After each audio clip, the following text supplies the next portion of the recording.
Trap squad, trap squad, trap squad, trap squad, trap squad, trap squad, trap squad, trap squad, trap squad, trap squad, trap squad, trap squad, trap squad, trap squad, trap squad, trap squad. Hey, clickbaity political. Yeah, thirst trap, trap squad, squirrel squad. Our mission is critical to speak the truth to the masses. Yeah. We here for the fight. We ain't started, but we here to finish it. Sick and tired of seeing the privilege. Take advantage of the weak and the innocent. So we let our voice be heard. Every single weeknight. Unapologetic. Yeah. Black people, despite this white supremacist system that we live through on a daily, we still throwing up those acorns cause we represent clickbaity. Yeah. Trap squad, trap squad, trap squad, let me hear ya. Trap squad, trap squad, throw those squirrels up if you with it. Trap squad, trap squad, yeah I see you, yeah I see you. Trap squad, trap squad, trap squad, trap squad, trap squad, trap squad, let me hear ya. Trap squad, trap squad, throw those squirrels up if you with it. Trap squad, yeah I see you, yeah I see you. Trap squad, trap squad, trap squad, trap Trap, thirst trap. Thirst trap, thirst trap. Hey. Welcome one and all. I don't know if like every time I do this, I think to myself, when I'm on your channel, who introduces other shows? Because like I'm on your channel, even though Clickbaity has his own channel. Yeah. On your channel, it's kind of like I'm introducing you on your channel, which is kind of weird, but it is what it is. Yeah, man. Nah, hey, it's all love, man. Welcome one and all to another episode of Clickbaity Political Thirst Trap. I am one of your two hosts. Our third one is going to be joining us sometime soon, the Honorable Mayor Mondale Robinson. I am now all the way live with Pastor Ben Dixon. Benjamin, before we get started, I just want to go ahead and point out something that I have to say. I want to say it because I didn't say it before, but ever since I found out about this brother music recently, I just have to give him props. Who that? Tyler, the Creator, wherever you are on the planet, thank you for making the most beautiful rap album that I've heard since Outkast. Oh, really? And I will say that, with all clarity, a clear heart and a clear mind. He made Outkast? one of the best. Cornucopia is probably one of the best albums that I've heard in a long. I mean, Killer Mike's last album was that good, also, right? But Cornucopia, I want to give you props. Tyler Creator, wherever you are on the planet, thank you for making some amazing music, my brother. You brought some hip hop back, and also I understand that you produced that thing from beginning to end, and that is a talent level from that type of music that is unheard. Anyway, welcome to the episode. Benjamin Dixon, how you doing, sir? Man, I'm doing good, man. Doing good. Just out here living life and living the dream, I guess they say. You know, ain't nothing but the rent. All them old cliche. Don't take no wooden nickel. You know what we say when we're around the way. How you doing, man? I see snow on the ground back where you are. Bruh, let me tell you something. Okay, before we get into today's conversation, I just want to let you know that, like, I have been living, as you know, as most folks know, I've been living in a hotel room for the past few months, and I am slowly, and if you go to my Twitter page, Marcus for America, right there, you will see some of the things that have happened. I have slowly been getting my slow improvement done, and you can actually check out some of the pictures of my home improvement journey. But so today I wanted to actually, because the last time it snowed, I was in Florida, and the snow didn't make it all the way down to Florida. So I decided today, I said, you know what, I just want to go over to my house and just see the snow on the ground in front of my house. Like, it might not be something that I could do again. And I slid over there, like I literally black iced it all the way there. Right? Sliding left and right, pulled into my driveway. Didn't realize that I wasn't driving my Jeep. So I tried to back out of my driveway and slid halfway down the street. Yikes. With that being said, I parked my car and I made the 2-mile walk from my house to this hotel room, just because, I mean, it's good to get some exercise anyway. And there is a thing about gravity and black ice and tall black men that just so needless to say, as I'm crossing over 75, God decided to remind me the basic laws of gravity physics and also wearing Jordans on black ice. Oh, Therefore, man. I have a bruise on my arm right now, the size of my elbow.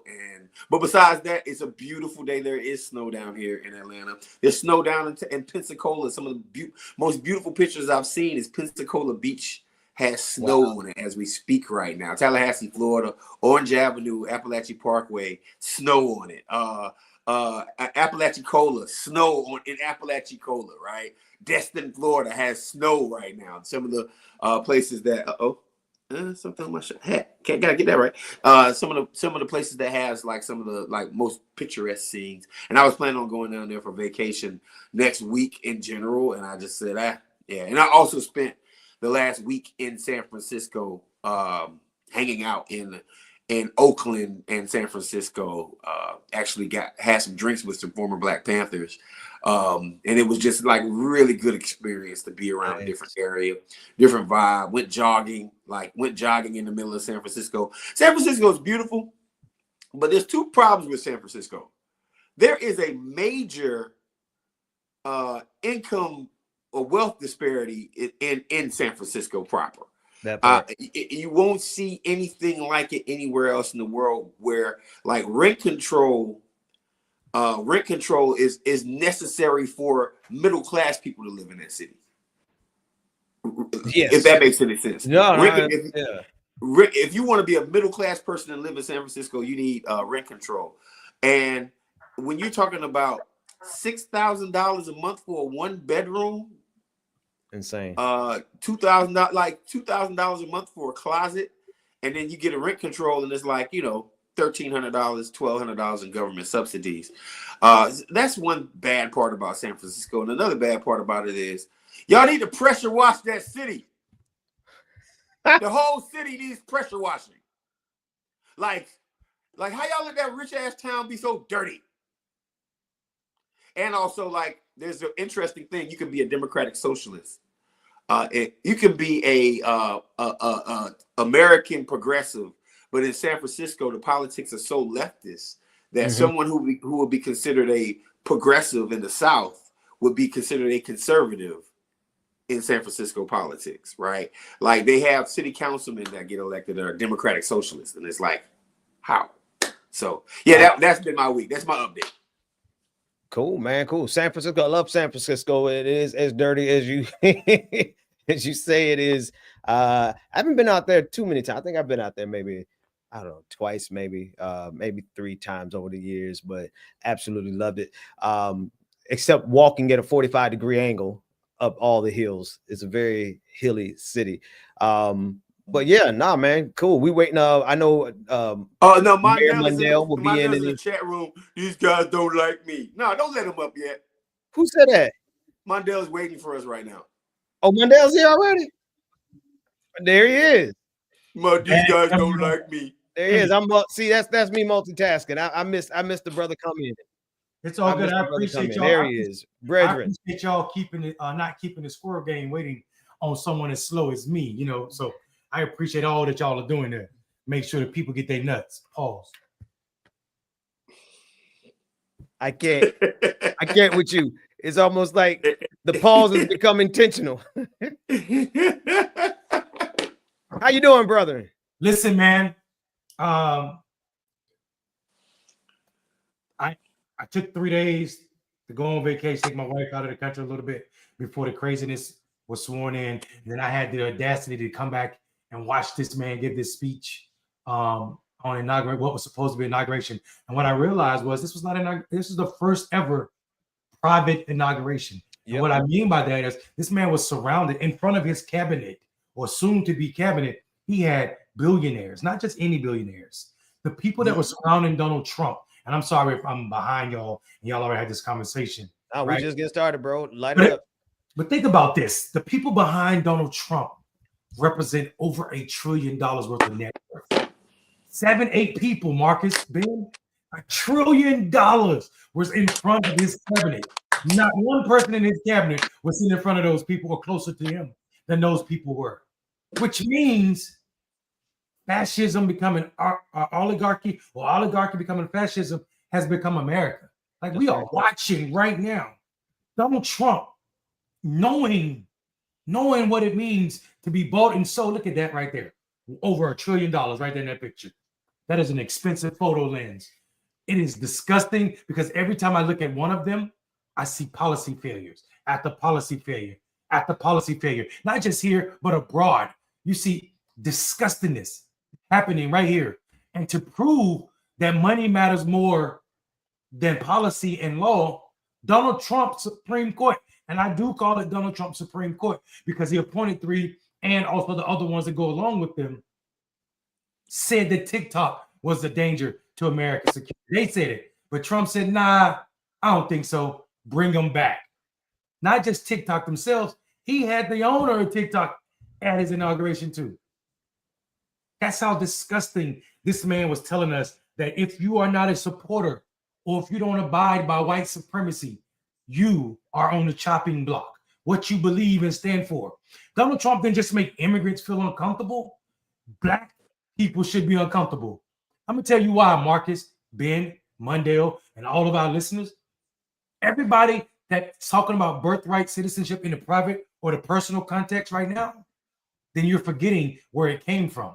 Birthright citizenship is a right that was guaranteed in the 14th Amendment. The 14th Amendment is one of those called slave or black amendments. Therefore, Donald Trump is saying my great-great-grandmom and great-great-granddad aren't really Americans because their birthright citizenship should be challenged. That's right. Should be challenged. Mondale came in, guns are blazing. Sorry, I was frustrated yesterday thinking about the bastard and dastardly duties of Donald Trump, who told black people in the same breath, all those black people that voted for Trump, they got told, oh yeah, we need 100% immunity for cops that kill y'all. Also, we need to free all the white people that killed and beat cops up in the Capitol on January 6th. All that happened in real life for me. What's up, y'all? What it do? Hey, Mondale. Hey, guys. What it do? Nah, man, I'm all about that. Listen, we literally just got the music just stopped and we just got done with all the formalities. So you came in really with the first story that we talking about today. Look at that wealth on the screen. Now, this is not as important, but did y'all see the scene, the video of Mark Zuckerberg ogling Jeff Bezos's wife's? Like, really, bro? Like, he's still. Anyway, that's neither here nor there, but that just stood out to me. Listen, man, I Mondale, Benjamin, Pastor, Mayor, let me tell you something. It's not lost on me as much as I have to always consistently criticize the Democratic Party, and I do have criticism for them today. I'm going to spend this show being in the spirit of anti-Trump. Okay, this is rare for me because I always have something to say about a Democrat because I believe that Democrats could have stopped all this, and I fundamentally believe that, and there's nothing that's going to change that. But when you have one of the wealthiest men in the world, if not the wealthiest man in the world, give a blatant Nazi salute, and then to have a media and a press thought process that says he's autistic or he's whatever, right? And I have to post that, right? You're saying the quiet part out loud, but you're not even saying it quietly anymore, right? That's Inauguration Day, fellas. That's the sign of the times. That is something that you can't tell me a billionaire who runs a multiple billion-dollar companies doesn't know what he's doing. You know exactly. Now, here's my thing. See, where I'm from, it's still okay to punch the KKK and a Nazi in the face. Talk about it. Like that. Straight like that. And here's what I'm saying to you, right? So now we're on these guys' platforms, right? Facebook, Twitters, TikToks, whatever, right? And they're ran by people who we would punch in the face, right? So right now, I want everybody to do me a favor, because I know y'all ain't going to leave Twitter. I'm probably not going to leave Twitter, but what I am going to do is say, there's a brother by the name of Isaac Hayes III. He has a platform called Fanbase. I would really like for y'all to go and sign up over there right now. Because, see, first off, we ain't going to ever catch Brother Hayes making a Nazi salute at an inauguration. But quiet is kept. If you look at what's going on with how Trump is doing his pardons, how Trump is creating his executive orders, I haven't seen any that I like very much. I have seen one that deals with cannabis that I kind of sort of like, okay, well, that kind of makes sense because it's just going to make everybody money in the industry. So broken clock theory, right? But for the most part, we're in it for a long, hard 4 years of this, right? Of this. And there has to be a resistance to this. But if there's not a natural resistance to blatant Nazi fascism, signals and symbolic and those things in our face, then and no one is going to acknowledge it, then I have a problem. So here's what I have a problem with also. I want to bring up AIPAC. I want to bring up AIPAC in this moment right here. In this moment, I want to bring up AIPAC because AIPAC can side with Donald Trump on things that are necessary as long as they get their bills crossed. AIPAC is very happy that Donald Trump won the election. Please believe me. Oh, for sure. They are very happy that Donald Trump won the election. Of course. But I wonder where their silence is when it comes down to seeing someone make a Nazi salute. I want y'all to follow me now. They give money to Republicans in Georgia, Republicans and Democrats in Georgia, Democrats across the nation, Republicans also. They give money so they can influence power, right? They give money so they can influence power.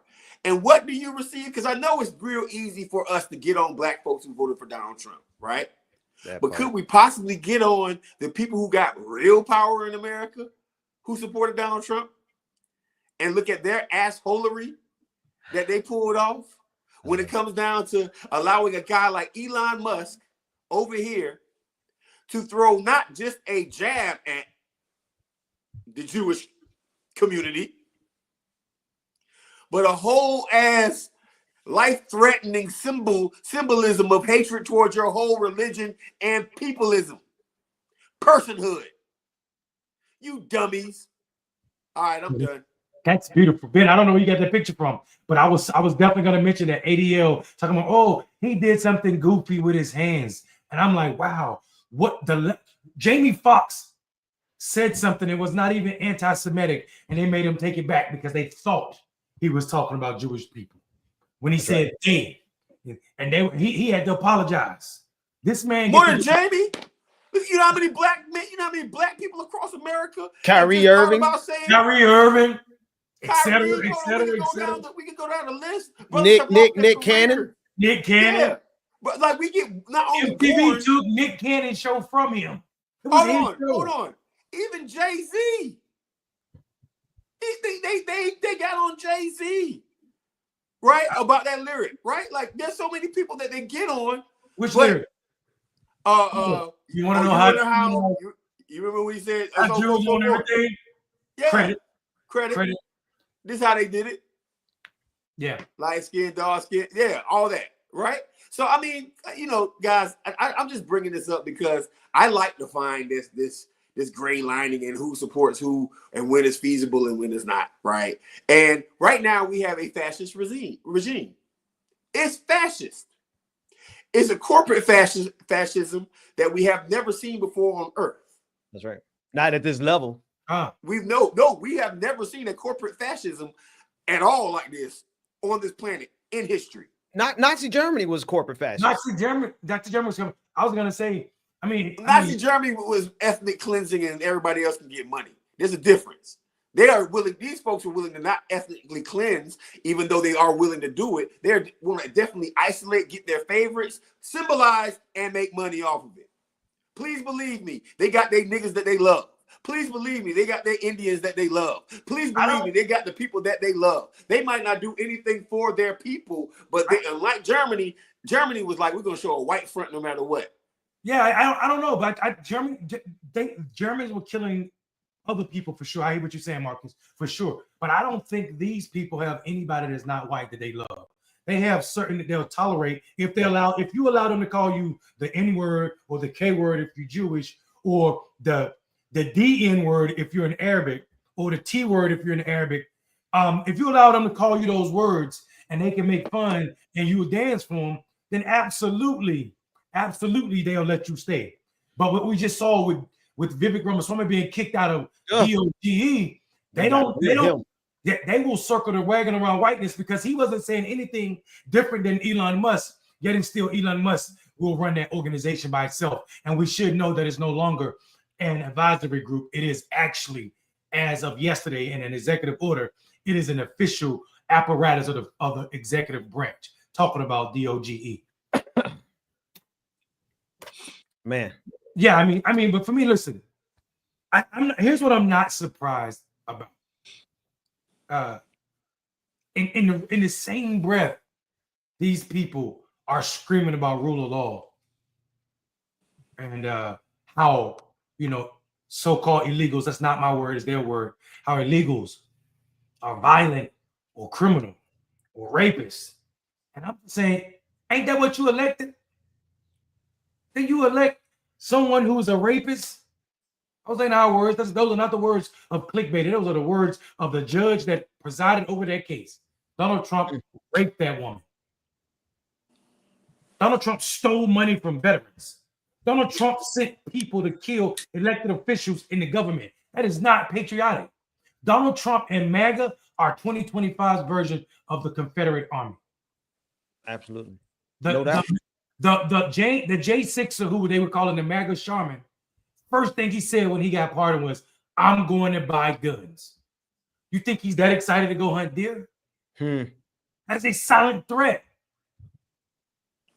Oh yeah, they're getting bold with their threats, man. And look, the only good thing, not even good thing, the only reassuring thing is they hate each other as much as they hate anybody else. They do know how to coalesce. They do know how to move in solidarity, but it doesn't last long. It always falls apart because they genuinely hate each other as much as they hate anyone else. They don't know how to operate in true community.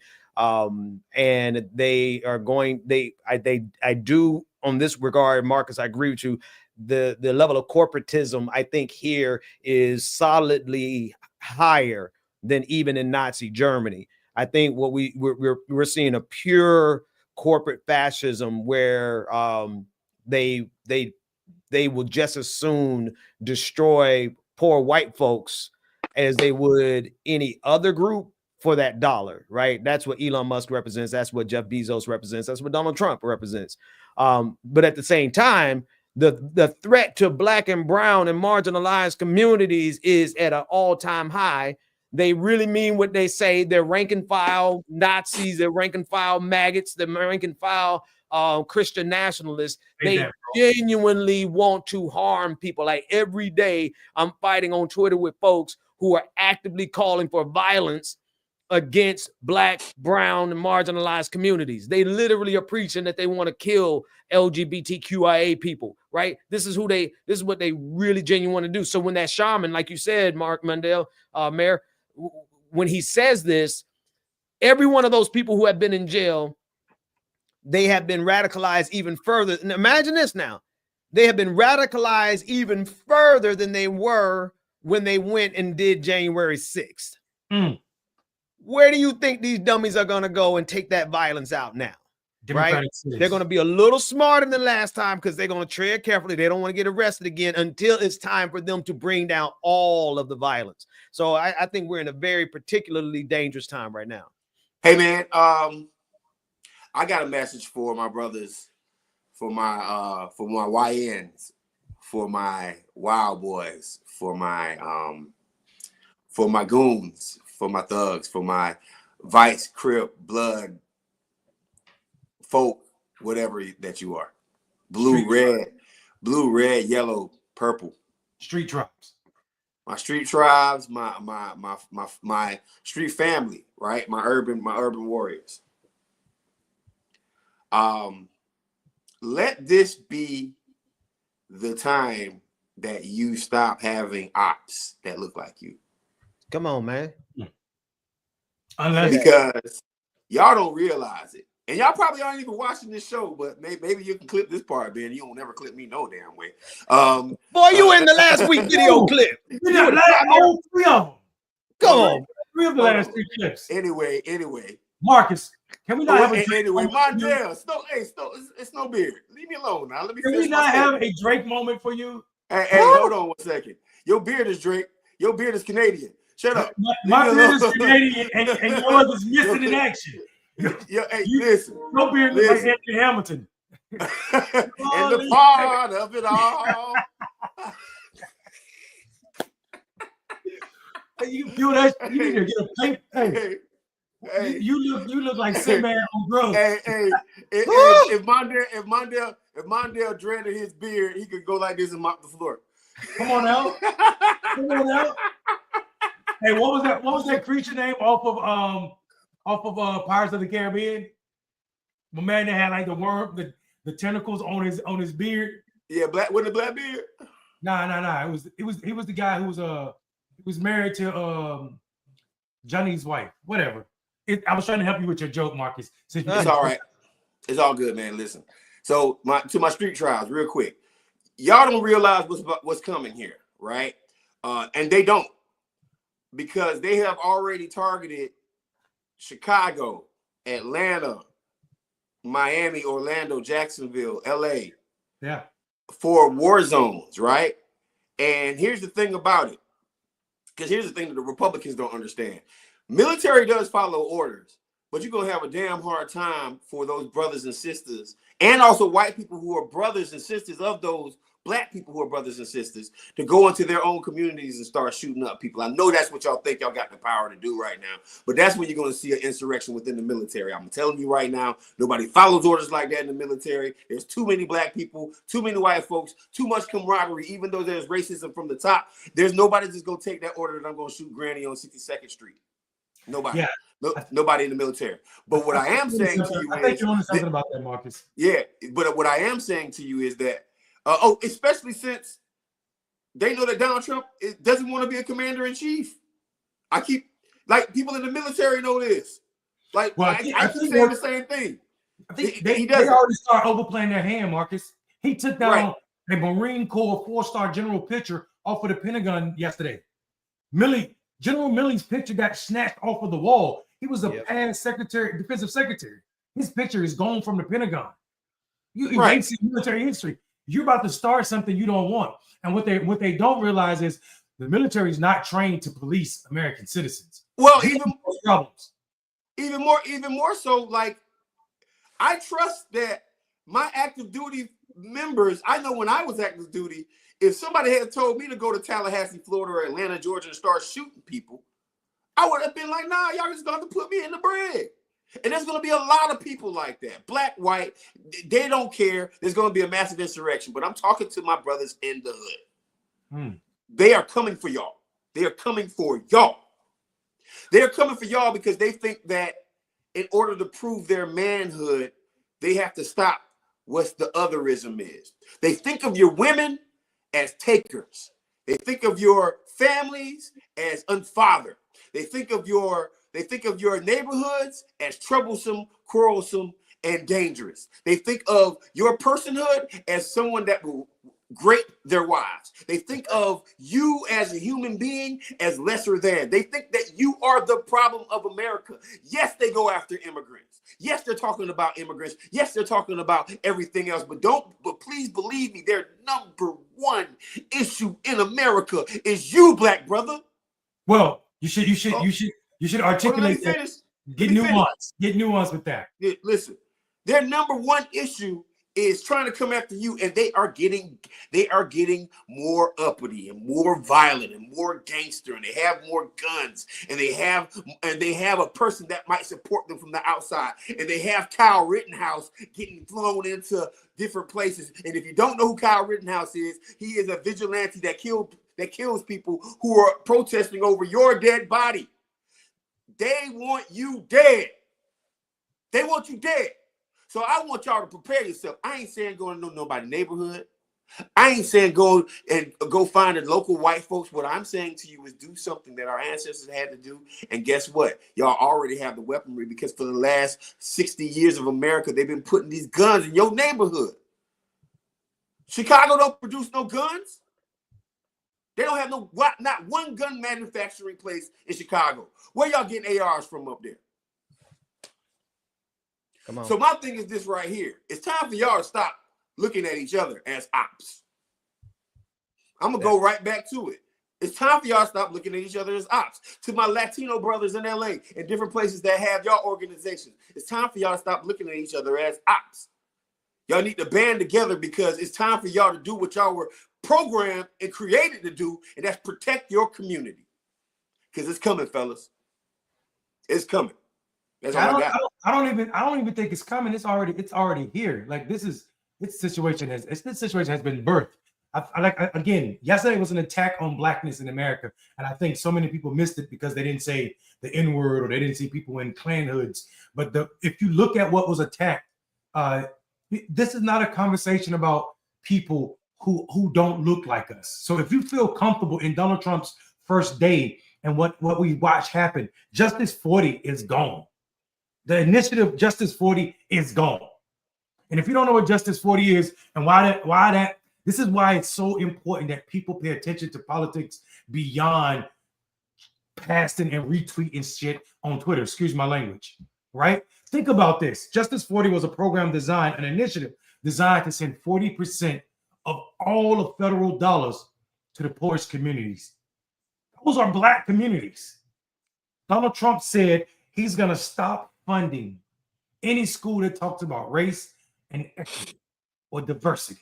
That's what HBCUs. Those are HBCUs. And we're sitting silent, not even watching. This is just day one. Sure, there are going to be court cases, but don't think that he won't have some of those victories, because some of those courts, some of those districts will be conservative districts. Right. Some of those judges he appointed. Some of those people don't give a damn about you like he don't give a damn about you. This is an attack on blackness. And I am not minimizing anybody else's right to be afraid of what's going to happen to them, but you better know if you are black, America's sneezing, we got COVID for the third time. I promise you, this is COVID for the third time. Listen, I don't disagree with anything y'all said. And in fact, I hope and I pray genuinely, Marcus, your message specifically to our young brothers around the way on the block, I hope they can hear it. If we can actually get it out to them to let them hear it, right? I hope they would listen to it. But they've invested so much. White supremacy has invested so much into neutralizing the very idea of blackness and black community.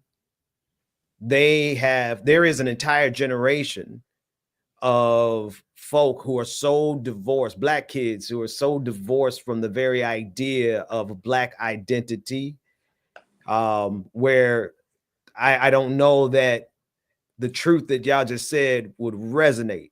Now I hope I'm wrong, because in me, I genuinely hope and I believe that inside of every black person runs something that really all it has to do is be activated, right? I believe that there's a bloodline in us. There's something on our DNA that when it's activated, we recognize and we turn on and we realize that we are an occupied people. We are people who are still in exile. We're people who are descendants of enslaved folks. I hope that that's there. I'm actually asking this as a question to two of y'all. Do y'all think that level of blackness exists in this generation of young men that you were just talking to? Well, listen, I don't even think it's just this generation of young men. And maybe you asked this question to Marcus. But I think it also, we have to ask that question of people older than this generation. That's true. Snoop and Nelly are not of this generation, and they did some dastardly stuff. And on the date before, we watched even Dave Chappelle make a seriously disgusting trope about black men, saying that black men don't know their kids, right? So we watch the nastiness. I don't expect much from Soulja Boy, but Snoop is not a poor man. Snoop is not a unlearned man. I don't care what his college degree is or his high school diploma is. Snoop is of the world. and to be partnered with a Jewish woman, right? A Jewish woman who bounced back in a way that no black woman would have bounced back, talking about Right. Martha Stewart after her prison sentence, right? He for him to play so naive about that check that he got from Donald Trump is disgusting. For Nelly to be on TV saying, oh, what did Donald Trump do that was racist beyond the 70s? For him to ask that question, pretending that he has no knowledge on those things, is absolutely ridiculous to me. Now, do I believe that Snoop and Nelly playing songs and Rick Ross and Soulja Boy doing shows for Donald Trump are our big problem? No. But when we're asking that question of a young folk, you have to remember that Snoop and Rick Ross are these kids' dad's age.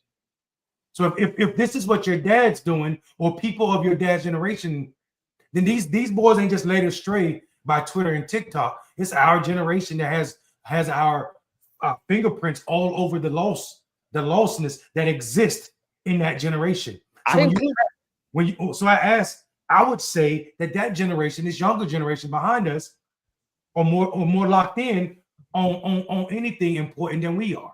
And there's facts to back it up. They volunteer more, even though they have less money. They donate more. We're talking about percentage wise or per capita wise. They also vote at a better way, so they're more civically engaged than any generation at their age. So when we talk about these young people, we talk about from the craziness that we see online. Well, because I think it's important that. Sorry, go ahead. No, I want to stop so people can wait, no, because I want to answer this question before we go into anything else. All right, so then let me finish it up. Yeah. So yeah, Ben, to answer your question shortly and succinctly, yes, I think these young boys can hear you. Not only do I think that they are more ready than even my generation, our generation, and generation before us, I think that they are more willing to bust back. I think they're willing to bust back for sure. Yeah, see what I'm saying? Like, I think that they're willing. Like, I think that once we get over the whole, okay, it's not that cat that looked like you, it's not that cat that tried to holler at your woman, it's not that cat that lives. That's the part right there I'm talking about. In a different block. Once they get over that part and they realize, okay, the real oppression, which I don't think has been verbalized or talked to them yet, but once I think that when they find out who their real enemy is, that's when it's going to be problematic for a lot of folks, and that's when we're going to start seeing a lot more. Hate to be like this, but a lot more defensive Black America. That's the first thing. Second thing, Mondale, fortunately, I'm gonna say like this right here. If you perform for Kamala just as bad as you perform for Donald Trump. That's a lie. Yeah. I said. Why? Because you were the vice president for a person who literally. No, wait, man. You want to know why? I'm gonna say you were the vice president for a person. Hold on. That's fine. You're the vice president for a person who didn't force or didn't make any conversation about reversing the crime bill to put insane Black men in jail. We didn't have that conversation, right? I'm sorry. Like if we want to talk about if we're talking about getting a bag and going after a bag, right? If we're gonna talk about having a bag and having let's be politically honest here, right? If we're talking about Black liberation, right? I ain't gonna sit up here saying that Vice President Harris didn't have more policies than Trump. But what I'm gonna say is they are a part of a big old party and we ain't in it. And we're talking about things like, hey man, look, you know what? If you went and rapped for Joe Biden, we ain't give nobody smoke for that. Who went and rapped for Joe Biden? What I'm saying is this right here in general. When we're talking about we got to keep it even across the board. I don't personally think any of these rappers need to be rapping for anybody that's in this game in general. I think if you represent a certain level of streetness and you know that your streets aren't being taken care of and you're being a surrogate out there, leave that shit alone. That's what I think. And I'm going to stick on that. I'm going to stay on that. Well, listen, that's why I tell people it's always important to make sure you're arguing from a point of factual and not emotional point ability. Marcus just made an emotional argument that sounded great, but not all 4 years. Oh, I heard you. Wait, pause. All 4 years of Kamala Harris being in office. Marcus, I heard you. Reverse the crime bill.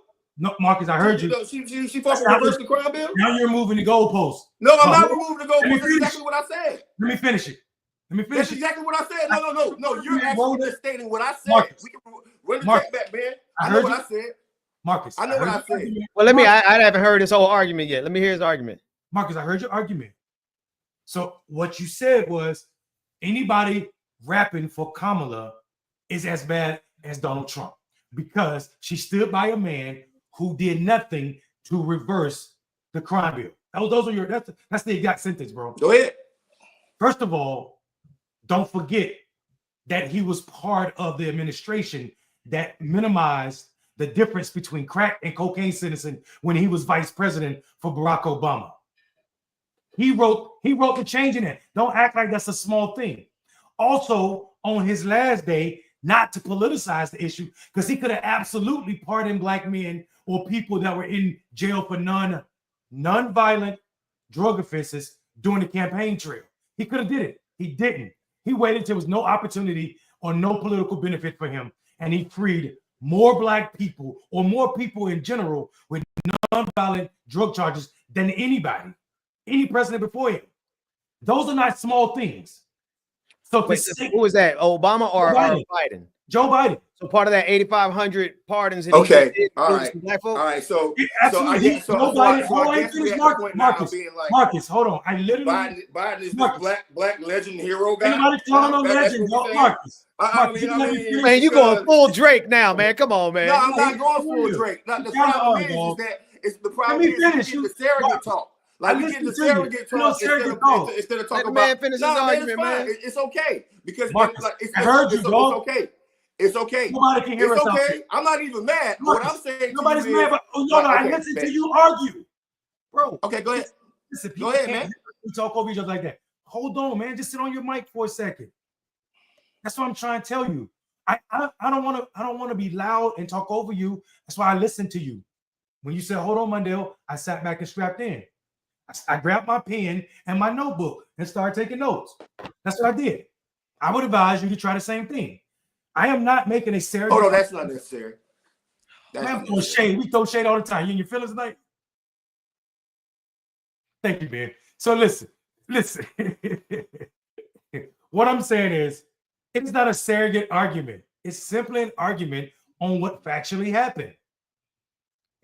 What factually happened, dog.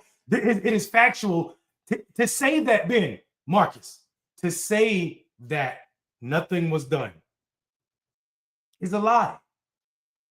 It's a lie. And also, look at Marcus. He wilding over there. He wilding. Am I saying Biden did anything close to what he needed to do? Hell no. Here go Captain K-High. We couldn't even get George Floyd bill passed or John Lewis. And we argued about that. We said something about that. For 2 years, they didn't say anything about that. What I don't do, though, is I don't speak in these hyperboles that include all the people's action when it's just not grounded in fact. How many people were released when Obama minimized this difference between crack sentences and cocaine sentences? Look how many, overwhelmingly, look at the percentage of those people's race that were black people. It is crazy to say that nothing happened when Joe Biden just did the largest commute and also pardon of any president ever for non-violent drug sentencing from federal prisons. Those people are overwhelmingly look like black people. So to say that nothing happened is cap, bro.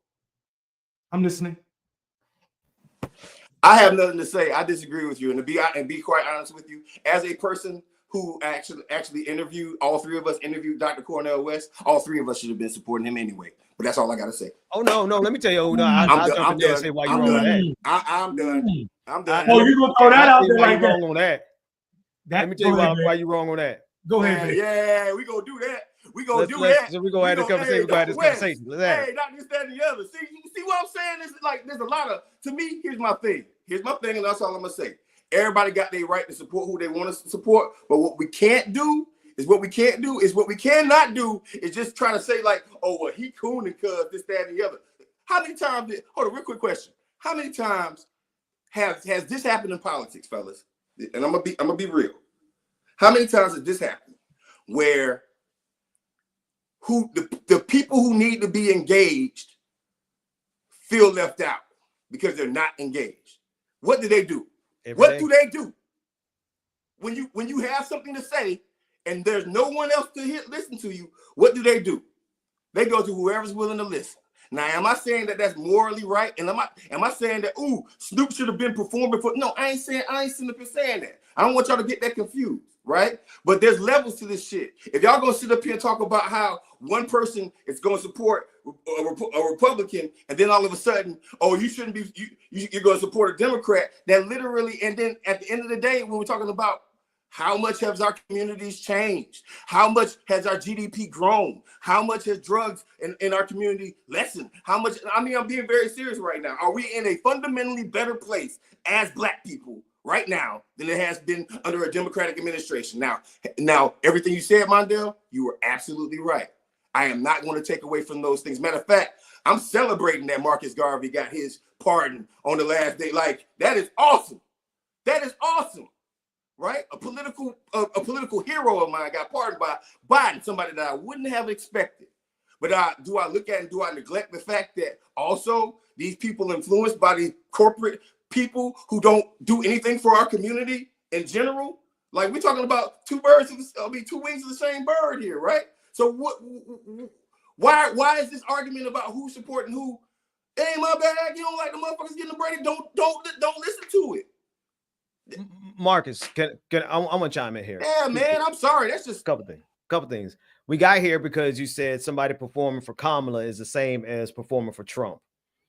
I have to fundamentally reject that because Kamala is not Joe Biden. Period. Full stop. Fair.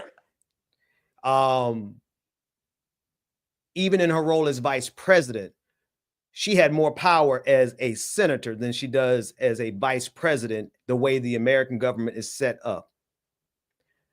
Now, if you had said that about Joe Biden straight out, I'd agree, because I think Joe Biden going to hell, and he should, over many things, the greatest amongst which is Gaza.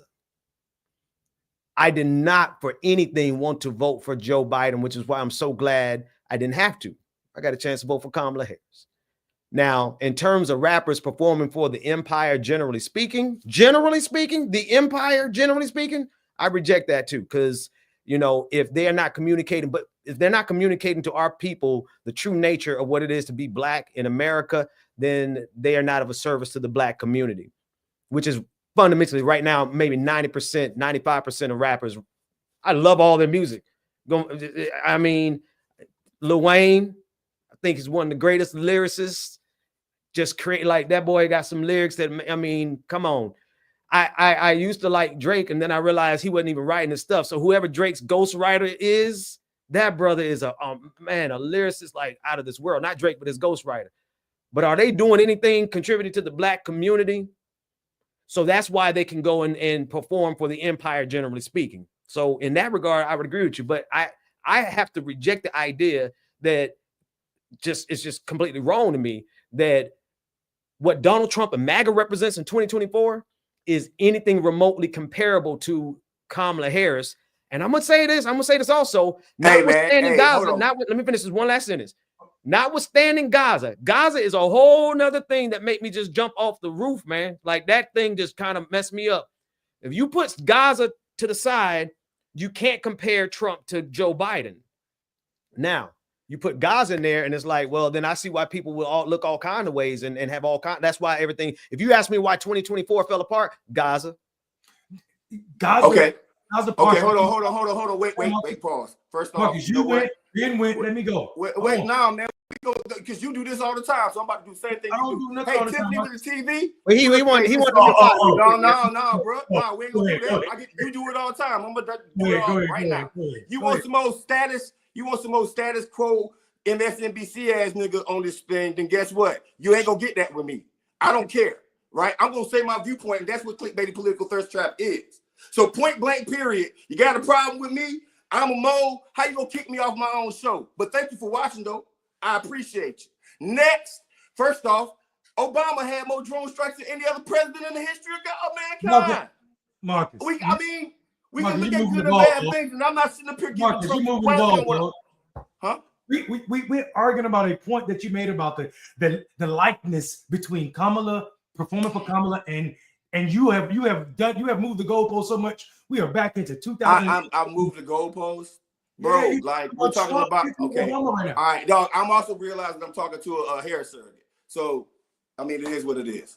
Thanks. We That's can like go. me. That's We like can me. go. We can go. Bro, We was can your move forward, bro. weed prescription We different can this move week? forward, bro. I mean, man. it's like, to me, I've been waiting to say this for a while. To me, Damn. Okay. All right, then we let's sit see. up here. Man, would you catch me the And flowers? we Yeah. talking about all this. We talk about all this. Yeah, greatness bad about, breath right now. oh, Dr. West, I read your book, this, that, and the other. You didn't even ask Dr. West to work on the man campaign to help him out, Mr.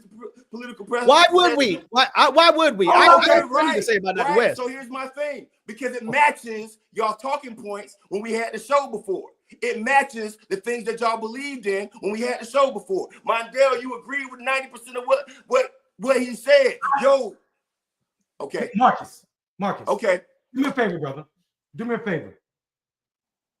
Calm down, fam. I'm calm. I love you.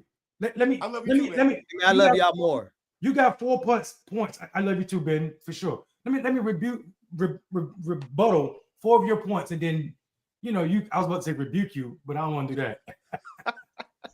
You didn't mean it. You were saying let me rebuttal. Here's what I was saying. Marcus, you just said that we should have had the right, or you should have said, you said people have the right to vote whoever they want to, whoever they like. But then you told me and Ben we should have voted for Dr. West because we interviewed him. Those were your words, 2 sentences back to back. Those are contradicting ideas. You're telling me and Ben who we should have voted for simply because we interviewed someone. Secondly, I support it. I can't support. Listen, you just called me a political consultant and a surrogate. I didn't. Please. No, that's not the word I use.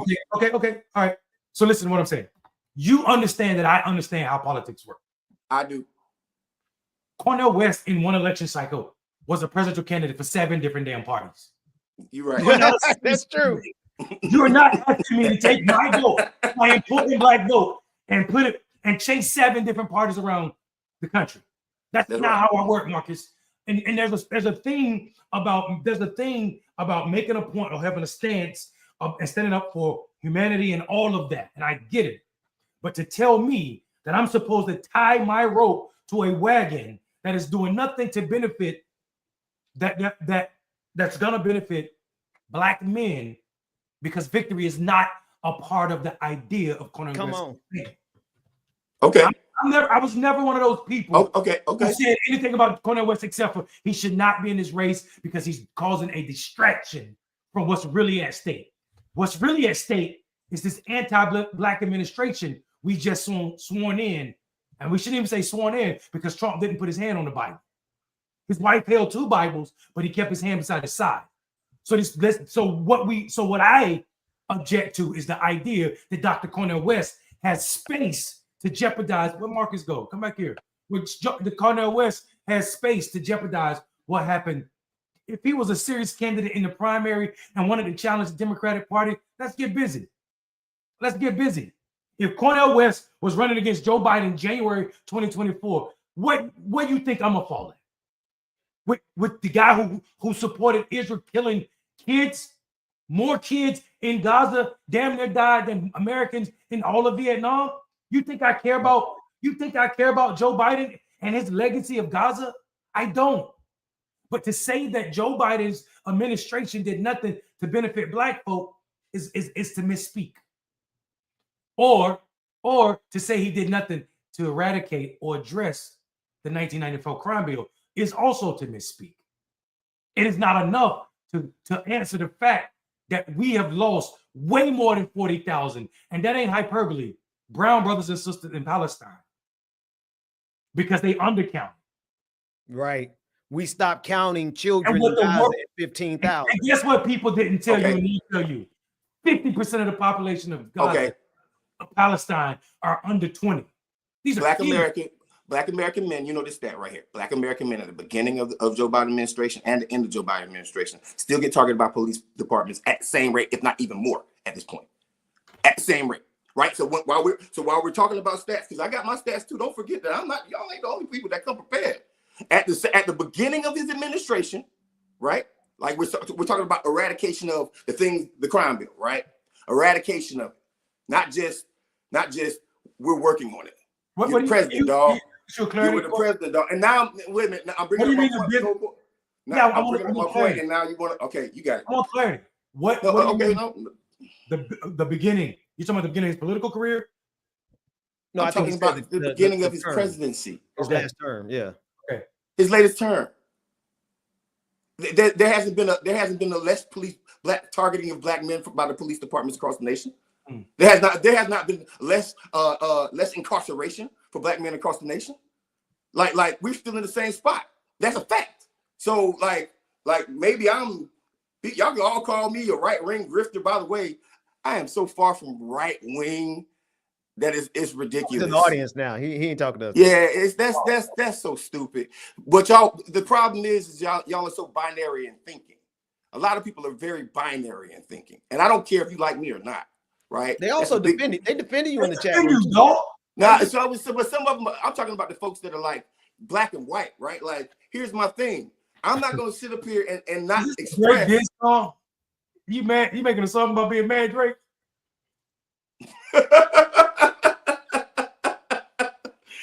Look here, man. Why don't you go cut your own fade with a 5-sided mirror? Shut up. Leave me alone, boy. That's a good one. That's a good one. Let's bring Marcus down a little bit. Breathe, brother. Oh no, I'm good, man. I'm good. I don't like fellas. My thing is simple, right? I don't like this thought process that first off, like, we are so binary that Democrat good, Kamala good. Nobody Trump said that. Bad, Trump bad. And Marcus, here's my thing. I'm I'm not sitting up here saying that y'all said it. Let me finish my point. Oh, what okay. I am saying is that we give a lot of smoke to people for doing things for Trump that we should be giving across the board for doing things for everybody. Yeah. That's all I'm saying. Cap. Can I ask you a question? And Marcus, I don't want soliloquies. I want yes or no. No. Okay, thank you. Exactly. That's the answer. I was going to ask you, did both Donald Trump and Kamala Harris block black people from renting their property? You're right. No. Did both Kamala Harris and also Donald Trump? Oh man, if you're trying to go down the list of like who's worse, of and course. It's not who's worse. It's about no. When it comes down to black issues, no, because see, now you're trying to put me in a little corner with that question. No, see, that's not what's about to happen. No. Nice try. You can do that on TYT, but not here, buddy. I'm not gonna let you do that to me. What I'm gonna say is, I don't go on TYT, my brother. Like, no, wait, pause. You're trying to say like I think that. Here's my thing. I think that policy wise, yeah, I'm slick with it. Because you are too. That's why I do with you. Before I got here, dog. Who started Clickbaity Political Thirst Trap? Me and you, right? And guess what we were doing then?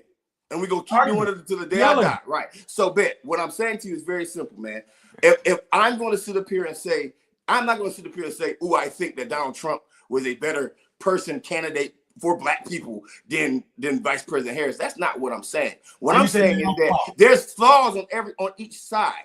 And to be honest with you, we can point out that crap all day. It's about what level you want to take it to or not. And where your threshold is. I'm pretty certain if you ask certain black people in America right now, would they do anything for Vice President Harris? And should somebody be rapping for them? What they gonna say? Marcus, can I ask you a question? Mm-hmm. Would you support? So are you got the same energy about all the black Democrats, right? Not all of them. I'm talking about all the black ones that were in office in 1994. You got the same energy, right? Yeah, the ones that voted for it. Not just the ones that voted for it, because it wasn't. Give me 1 second, all right? I'll be right back. Yeah, because it wasn't just the ones that voted for it. It was also the ones pushing for it. Those that didn't never vote. Same energy. Same energy. Okay. Same exact energy. Just checking. Because come on, Mondale, you're not talking to You're not talking to an ignorant dude, man. Like, it's not like I don't know where you come from. I don't know what happened today, buddy, but I swear something's different. Calm down, brothers. I'm good, man. I'm just saying, your people go play. Calm down. Let me ask you a question. You got on a cute little plaid polo. Got to calm down, boss. Let me get you in order. Listen, come on, gather me up, sir. Let me gather you. This is Clickbaity Political Thirst Trap. Are you saying there's a space on Clickbaity Political Thirst Trap where we don't charge up Democrats? No, I'm not saying that. Okay, because I was kind of confused.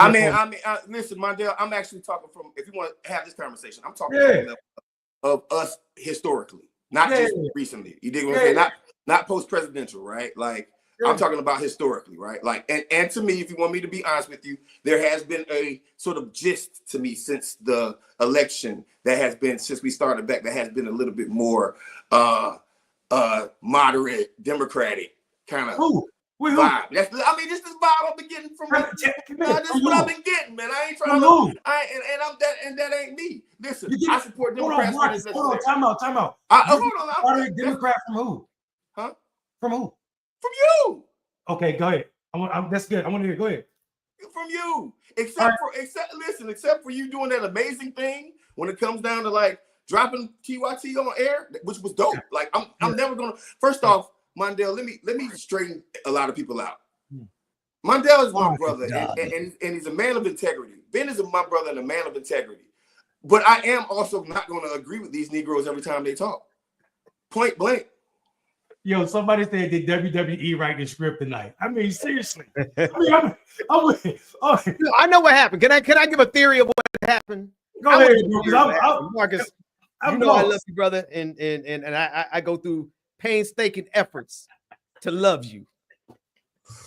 But you started off criticizing Donald Trump authentically, and then it's like triggered in your mind, like, oh, I got to Democrats. He had to do something different. He had to balance. He had to give 10 times his energy towards Democrats because he gave 1% of your energy to Donald Trump. Hey, you know what? You're right, Ben. And here's why. The responsibility of the black community has fell on the Democrats. Like, I'm sorry, fellas. Like in my mind, Republicans are going to Republican. Just in my mind. Like, this is my viewpoint. A Republican is going to be a snake in the grass, dirty, racist, blatant in your face ass person. A Democrat will put a black person in your community, let a big time money pack come behind them, have no interest in fixing the community, but sell us a dream with ease.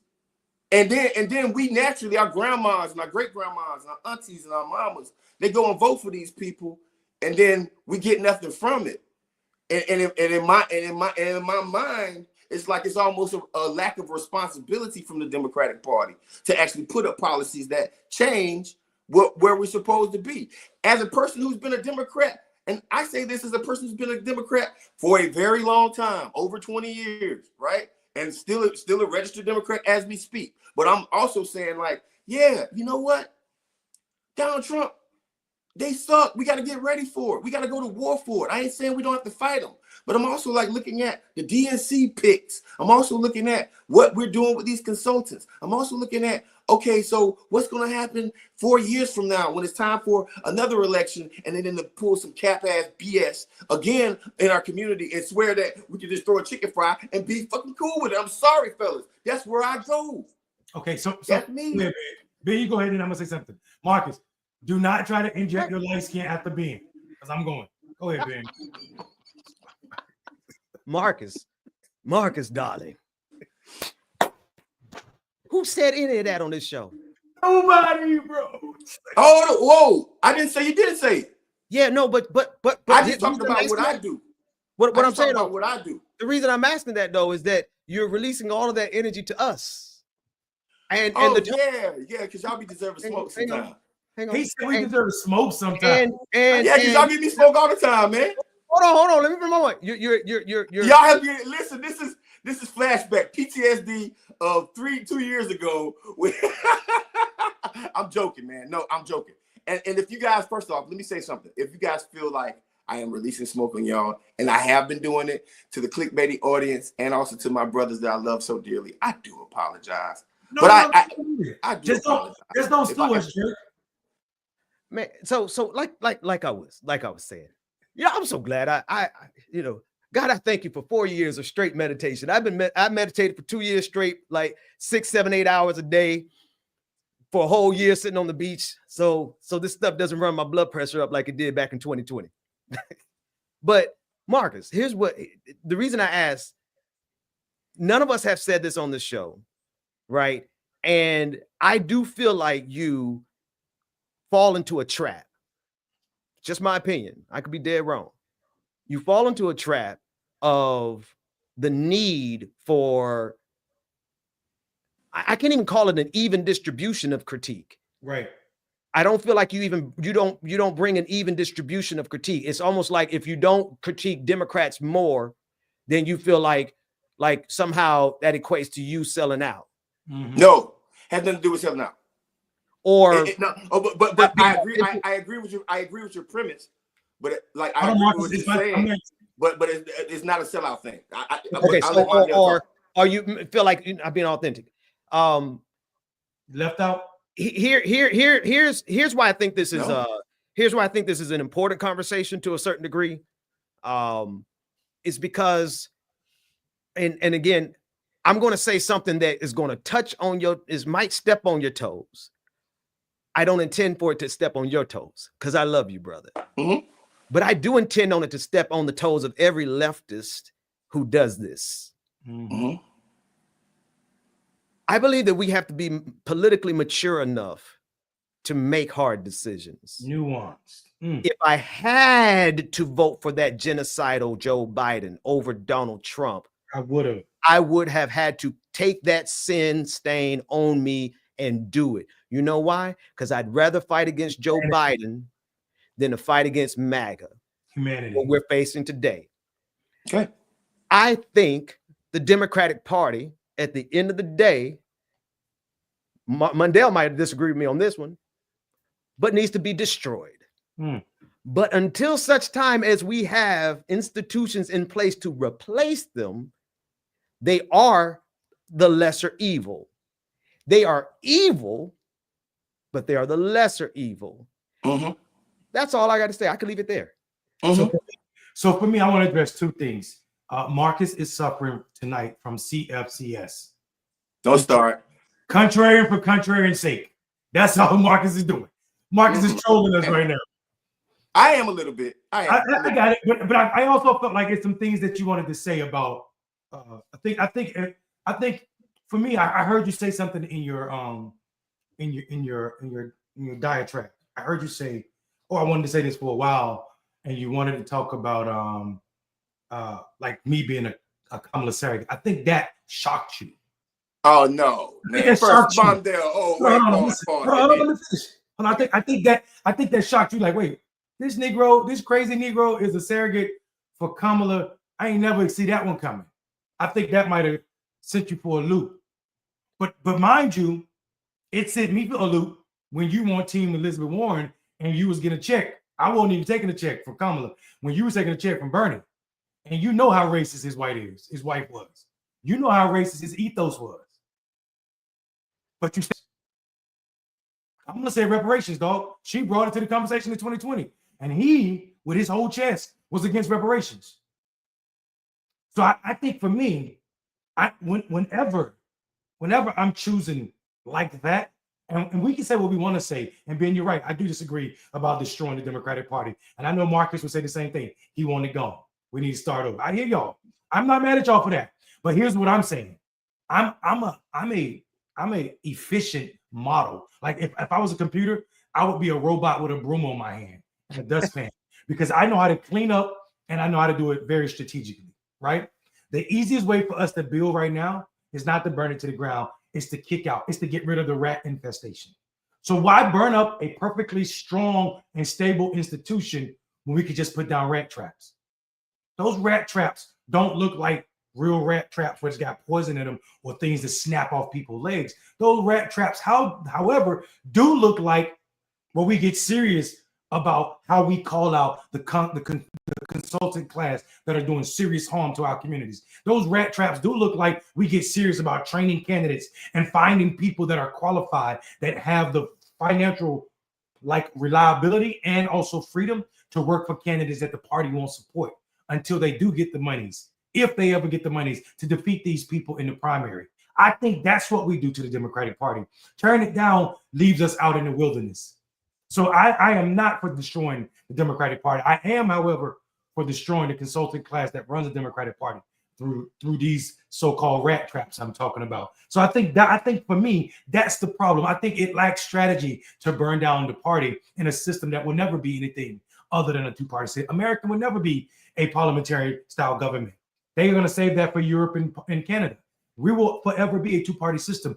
Ask the Green Party when they try. Ask the Independent Party when they try. Ask the Working Family Party when they try. Name a candidate that's a Working Family Party candidate on the national level, when most of Americans are working families. Those are just our realities, and I like to be in a place where my point of views are not just out in the wilderness, but they are also in the seat of power. Not because I smell power in a way that I want to over it, but I want to do good for my folk. So I don't want. First off, well said, Mondale. Well said, man. But I don't want anybody to sit up here and think that I don't agree with burning down the Democratic Party. If I agree with burning down anything, is government in general. But what I mean by that is actually coming up with a better system for America. So there is a 3-party system, 4-party system, 5-party system, right? But what I believe in is finding 5 people to go to Southside Tallahassee Democrats meeting, becoming PC committeemen, and then voting on a precinct, voting on a platform, voting somebody who's the Leon County chair of the Democratic Party that's progressive and also has a vote for the Democratic, the ED or the chair of the Florida Democratic Party, and also then putting progressive-minded people into place where you go to the DNC and do that nationwide, right? So I believe in local organizing to change the Democratic Party. I never said burn it down. That ain't something that I ever said. That's not how I think. I'm an organizer at trade. Don't ever get that shit twisted, right? So I understand that because there is only a 2-party system. Look at me bringing y'all together in disagreement with me. I love this. Yeah. So, but here is my problem. My fundamental problem is this right here. I am tired of the current Democratic Party selling my people a dream. And doing the same thing over and over again, expecting a different result is literally the definition of insanity. Every 4 years, every 2 years, as a person who has registered 400,000 Black people in the state of Georgia and more than that across the nation, every few years. So before anybody thinks that I ain't in it to win it, I actually do the work behind it to actually try to make sure that we get things done. What I'm saying is this right here: they sell us a dream. We get sold a dream more often than we get sold a reality. And when people start talking about Democrat this and Democrat that and that, and I hear the Republicans, listen, the Republicans ain't never sold me no dream. They hate my nigga ass. That's not true. Well, unless I was talking for them, but for the most part, their policy and how they act says to me they hate immigrants, says to me they hate Black people, says to me they hate women's rights, says to me they hate all these things. They don't have to lie about what their policy platform is. But they do. A Democrat will literally come and give me a fish fry and say, "Vote for me, my nigga." Just follow me. My anger and angst against them comes from, yes, I do think they have a responsibility because they have a years-long built-up trust with our matriarchs and our patriarchs in our community. Our pastor, our religious systems in our community, and they use those systems and don't do anything for us. We have a CBC right now that literally votes with corporate interests more than they vote with Black voters and what we needed for our communities. And y'all wonder why I test Democrats. The people who are supposed to represent us in DC right now, those people, they don't do a damn thing for us, but they expect our vote. That's why I give them more. Here's my problem. Ben, here's my problem with what Marcus is doing right now. What you're doing right now, bro, you're high stepping for the internet. It's gonna that high stepping for the internet. I said this to you in person. What are you talking about? Let me finish. You capping. No, you capping. You capping. I'm gonna say it, bro. I'm gonna say it, then you can call it. You capping, bro. Let me finish. Cap. Like I didn't say nothing wrong right there. You capping. High stepping for the internet. Let's hear him out. Here's what I mean by high stepping for the internet. I make a point. This nigga said, let me a Democrat and a Republican is what he's talking about. He continues to say, a Democrat will sell my family a dream. A Republican will do this.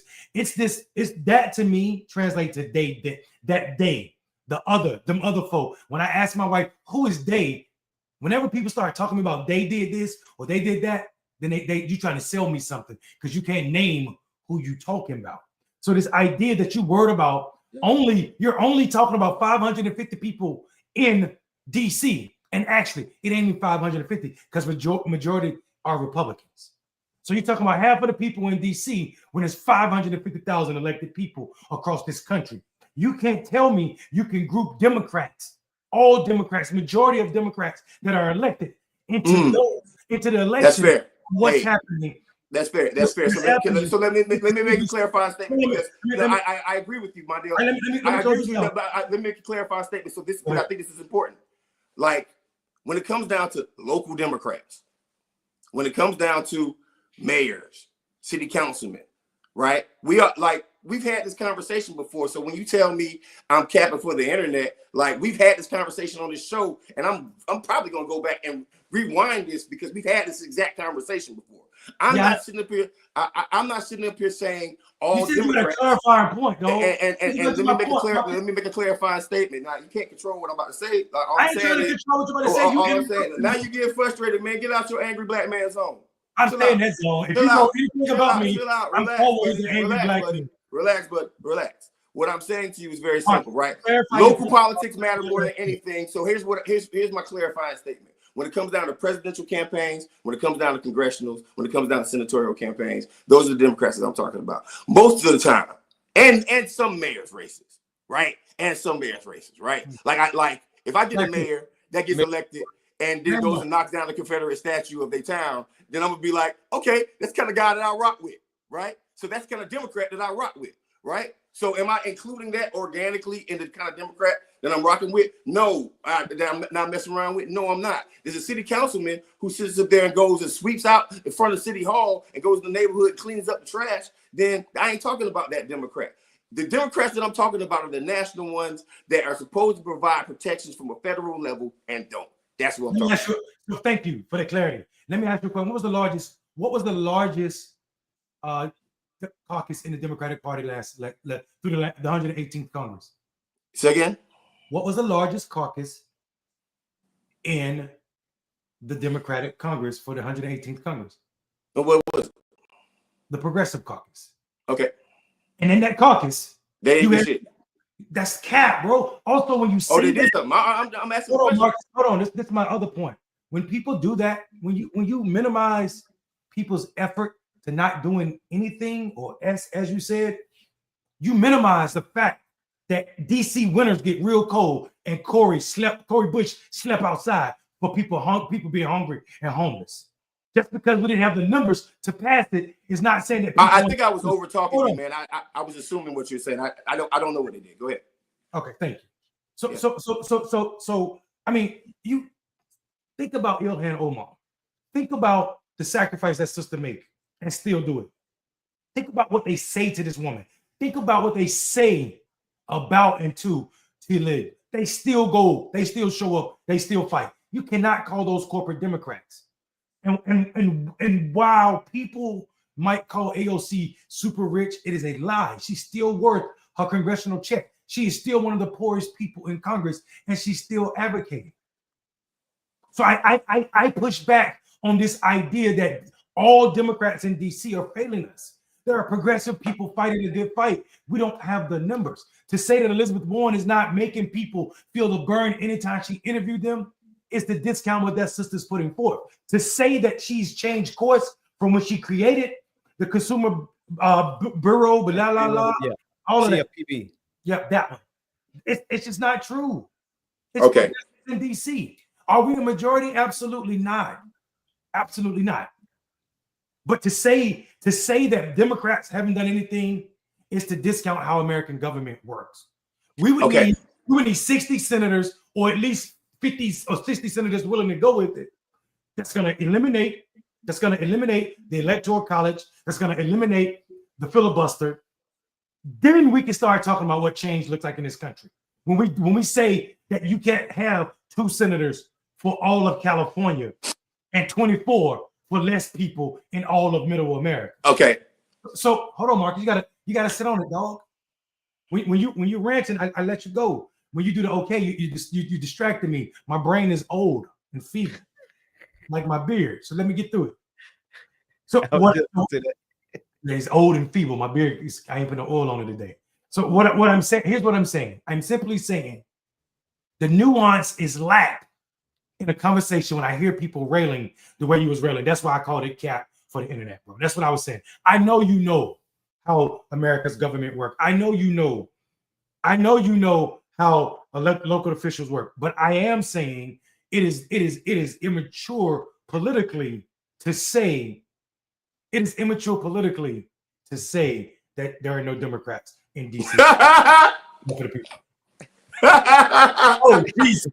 I'm talking about saying the pause, man. Pause. Hey, Mondale, real quick. And we can move on. I got a question for you, Mondale. Did I support Cory Bush as a Democrat? Absolutely. Of course. All right, Mondale, did I support AOC as a Democrat? Absolutely. All right, Mondale, did I support Bernie Sanders as a Democrat? Unfortunately, when he ran as a Democrat? Unfortunately, you did. All right. Matter of fact, I'll even go a little bit more moderate. Did I support Nakima? Yeah. Absolutely. All right. So what I'm saying to you is, like, listen, the people, it's not an irony. The irony is not lost on me that the Democrats that you mentioned are the most hated Democrats that's talked about. The AOCs, the Cory Bushes, the Jamal Bowmans, right? Like the same Democrats that you're saying all Democrats ain't putting in work. The Ilhan Omars, these are the same Democrats that the establishment Democrats hate with a passion. Where I'm going with it is that even the people that you mentioned can fathomably say, I hate these Democrats. That's not showing off. I think we're just narrowing it down to the specific group of Democrats that we hate. But I think that, one, we can all agree the Democratic consulting class, they need to be burned down to the ground. Could we agree there? Yeah, they should. Yeah. Okay. So well, I mean, I think that's where go ahead. me and Mondale agree at. Like, they come in with bad tactics. They come in with the same old tactics, and they have a history of failing up, right? And I think the gist of my argument right now probably comes from them more than anywhere else, right? Where they get to have the power and the money, and they have access to the billionaires that donate to these campaigns, and they will scare a pretty righteous candidate into, if you don't talk like this, then you won't get money for your campaign. If you don't bring this certain consultant down, then we can't fund your campaign. If you don't use this television consultant, then we won't give you television money. If you want to win this election, then you have to say it like this right here. And please stop talking about Medicare for all. Mm-hmm. So that we agree there, right? Yeah. We agree on, and actually, so let me give a clarifying. Not that it matters, it was so long ago. But when I say burn the Democratic Party down, I don't mean the structure. I mean, you kind of got to burn all the dead flesh off of it and then replace it with real people. So Marcus, when you talk about going to the committee meetings with 5 people and then becoming the leader of that particular committee, that caucus, yes, that's what we need to do. So I think we agree far more than we disagree right here, brother. We just kind of got off on I do want to talk about Cornel West though, since y'all brought him up, because somebody brought him up. I love, as much as I love Cornel West, I do. And I'm gonna say something gonna make it mad. It might make him mad if you ever see it. But this whole campaign thing was a clown show. This entire, I love and respect Dr. West, and I would say this to his face because I love him that much. But I could not possibly support his presidential campaign the way it was run. I couldn't possibly support it. Not in this year, not when we see what MAGA is currently doing and how Jill Stein aided and abetted it, how Cornel West aided and abetted it. And, as much as I like the righteous politics of Cornel West, his electoral politics entire strategy was flawed, like top to bottom. So it was not a good campaign. I don't feel any reservation or guilt or anything about not supporting him in this election, and I'll do it again.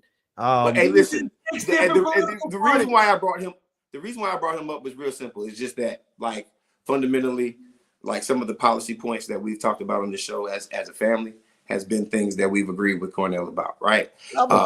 Yeah. But I'm happy that I actually brought up the conversation because I wanted to hear the practicality versus the ideology, right? I wanted to hear y'all say that. That makes sense. Yeah. I didn't say it was wrong. I didn't say it was wrong. I never disagreed with it. Like you guys figured you weighed the stakes. You guys said, hey man, there's more on the line right now than they're having this ideological loser versus a person that has the opportunity to win the campaign. I get it. I just wanted to verbalize. I wanted to hear it be said. Oh yeah, but also that ain't just it. Because listen, because y'all are my brothers and Cornel West. You remember, guys? I don't know if you guys remember this, but if you go back and look at that show, especially what we said before back in, me and Cornel had. I mean, we were like this until we got on the show, and I was like, bro, I'm glad you came. Also, want to apologize for some of the stuff I said about you because I had some words for the brother. You know what I'm saying? The good brother was like, yeah. So, Evan Alexander told me to comb my beard. I'm actually using one of your combs. Black man got beard product in Atlanta. This is his comb. It's funny that he's watching. Oh yeah, yeah, absolutely. The brother right here. Oh, where he at, man? Where he at? Yes, man. Comb the beard. Put it up. That's his product. This is product. They make wonderful. Hold on. I might have to grow mine out and get it taken care of. That's a nice looking pic you got there. Look here. I got all their product right here in my office. Keep it ready. Don't worry, guys. Got the serum right here. Free commercial. Black business get free commercial here. Hydration. I got all of it right here. Yeah, hold on. Yeah. Hang on. Let's put it on full screen. I like that. Got my whole. I'm gonna show you my whole thing real quick. I keep my all of it right here. Gotcha. Everything you need. You know what I'm saying? Shampoo, conditioner. Hey, send me a whole kit and I'll promote it every day. Yeah, I'm serious. Hey, and when I tell you it's good product, it's good product. So yeah, if you guys don't follow him, you should definitely follow Evan Alexander. I got patches like a 3-year-old over here, so I don't know. Oh, I do too. That's why I need him to send me some good treatment. I'm gonna be honest, Marcus. If I'm gonna be honest, you're the same complexion as his dad. His dad beard looked like yours. I'm tired of doing this color. Before he started using this product. Listen, his dad name is Joe Evans. One more time to mention my skin complexion on this show. So the beard oil helped me with this patch I got right here. Oh yeah, he got the product. He got everything you need, brother. Like the serum, everything. If you want to show us the glitz, he got the little scrubby thing. I got that too. He got the little scrubby thing. He got you know what I'm talking about? He got all the product you need. Just go to evanalexandergrooming.com. Mm-hmm. And put your brother Evan, put your website up in the chat. Yeah, so we can advertise it. It's black business, y'all. Now tell me why you ain't like what's your issue with Cornel is. Can I be honest? Yeah, please. He supported Bernie. This righteous. No. This righteous. I'm talking about his present campaign, 2024, 23, 24, when he announced. Beyond the party bouncing, beyond that, the fact that $1 million you raised, 90+% of it came from Republican lawyers and Republican operatives, and you still accepted it. You didn't send it back. That to me lets me know that one or two things were going on. One. For my beard, my man, Mike. Come on, bro. What we doing here? Do not make jokes about the mascot. Keep going, man. So what I'm saying is, it is important that we realize that one or two things were true. Either Cornel knew what was going on, and that's dastardly, or two, you're too politically young to realize that you were being used by Republicans as a tool. The critique I have for Tariq Nasheed was on par with Cornel West for that very reason. Who's funding you, my brother? Who's funding you? I forgot all about that Republican money in that campaign, but I had a serious problem with that too. Not just the Republican money. Republican lawyers volunteer their time too. Huh? That's wicked. I got that. The way he was saying, "Come on, brother, that's wicked. Ain't no righteousness in it." Hey, I do want to bring up something. There is a U.S. election for Senate in the state of Florida that is coming down the pipeline right now. I think folks are gearing up and thinking about running as we speak, right?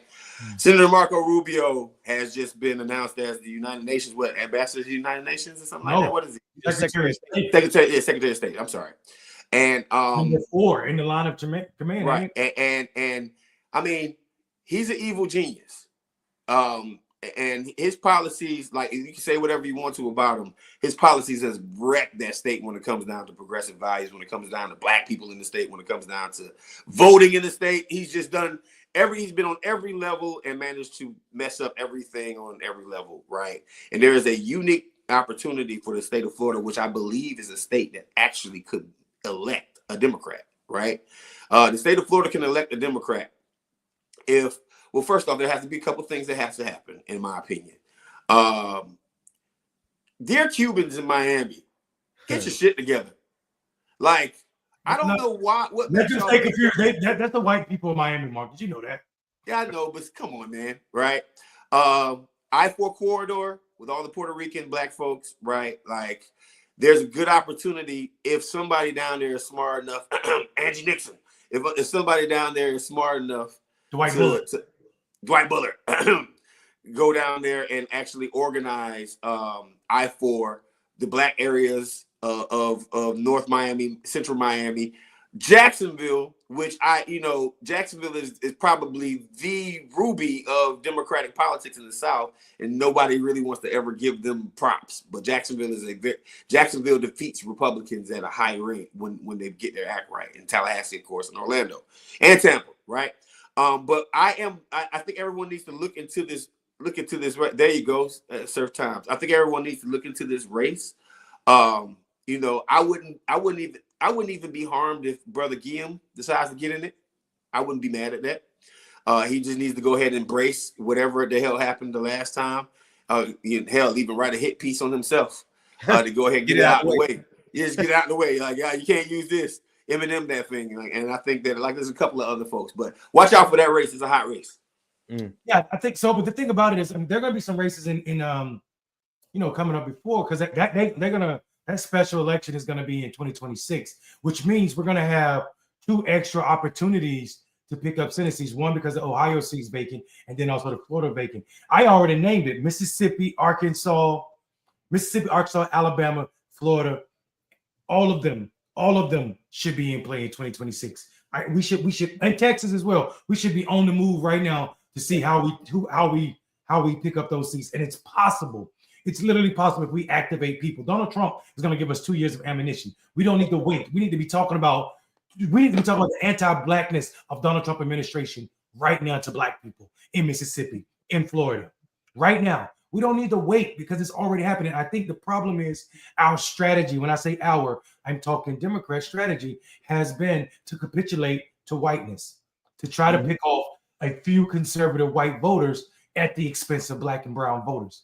And I shouldn't even say black and brown. I should just say black voters, because our brown brothers and sisters for the last 4 or 5 election cycles have been splitting their vote damn near 50-50 for Democrats and Republicans with a couple percent sway. So, but if we are really serious, it won't even take much. Why is no one having a conversation with Scott Cologne in Mississippi about running for Senate right now? And he is loved by that state. He does good work. Progressive DA came in, corrected one of the most racist DAs in the country. Most racist? Yeah, that's how racist he is.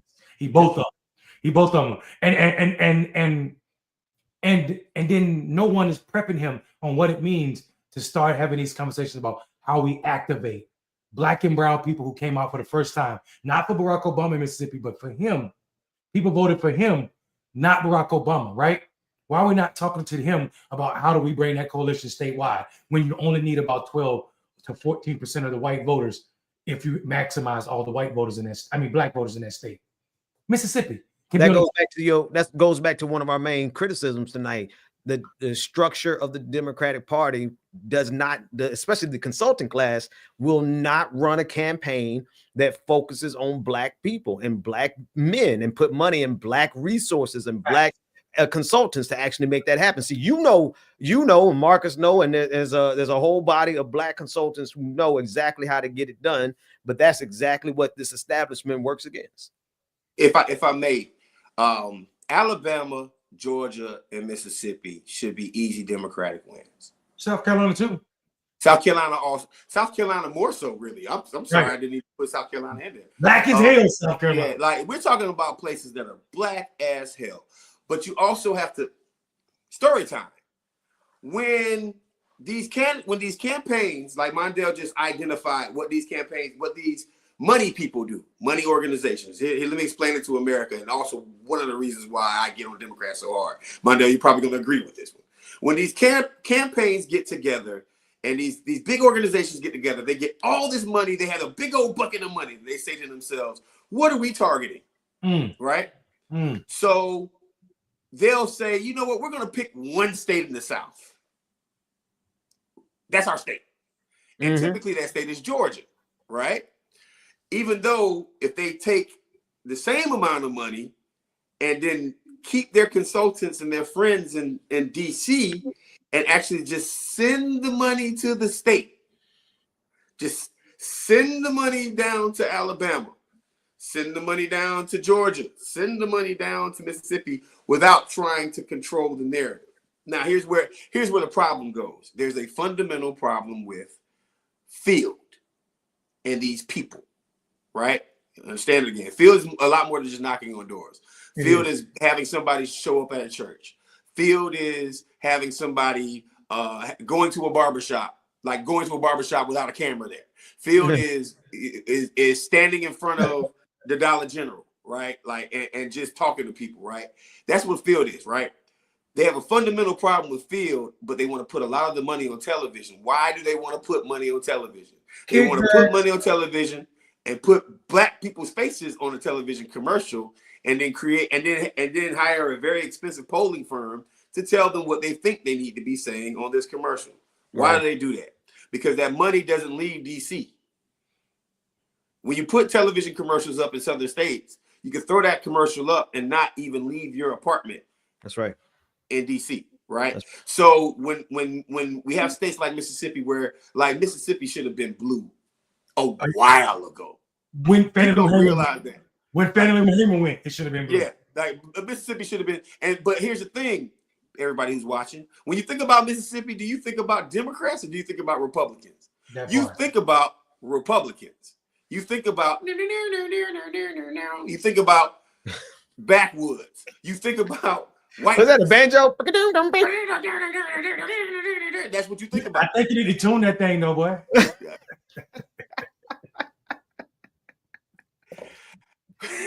Point received, though. Good point. Go ahead. Yeah, but the thought process isn't. Damn, Jackson is 94% black. The biggest city is 93% black.